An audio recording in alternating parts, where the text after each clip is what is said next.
Hello, hello mga Lodi, mga Beshen, mga idol. Ayan, so nakahiga po ako today dito sa baba sa aming sofa bed.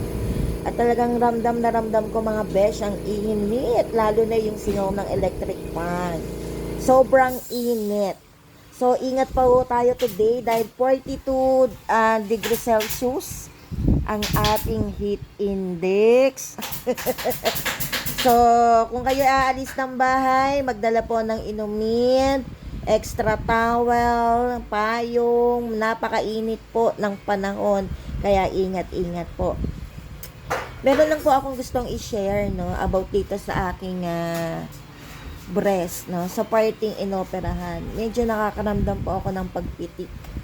May pitik po siya, biglang kirot, biglang sakit, pero hindi naman tumatagal, nawawala naman kaagad. No, and then nakakaramdam din ako ng minsang paninigas. Siguro mga muscle 'yon, no. Naninigas siya especially kapag malamig ang tubig. Pero minsan kahit hindi malamig yung tubig, nakakaramdam pa rin ako ng paninigas ng dito sa bandang opera. Hindi pa ako nakakapagpa-ultrasound, hindi pa ako nakakapag-bone scan. After na operation, that was December 2023. Kasi hindi pa ako hinihingan ng aking oncologist. Ang hinihingi pa lang ay TB echo, no? So, bawat pitik, bawat paninigas ng dibdib ko sa part na naoperahan, syempre nakakapag-worry, nakakapag-alala, no?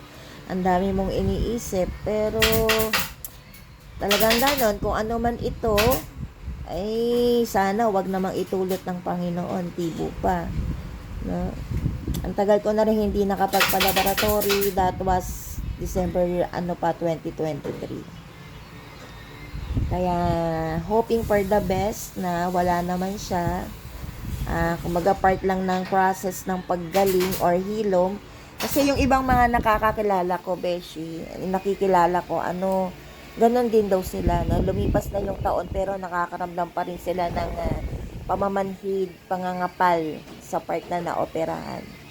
Na siguro normal lang to dahil maraming nerves ang nawala or maraming nerves ang naputol, hindi ko alam.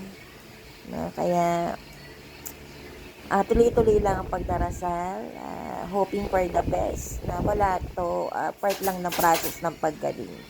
Ayan, so wag tayong masyadong magpaka-paranoid, no? Wag tayong mag-isip ng hindi maganda, no? Let us choose, isipin natin na ito ay hindi associated kay cancer. Ayan, isipin natin lagi si God. So yun lang po.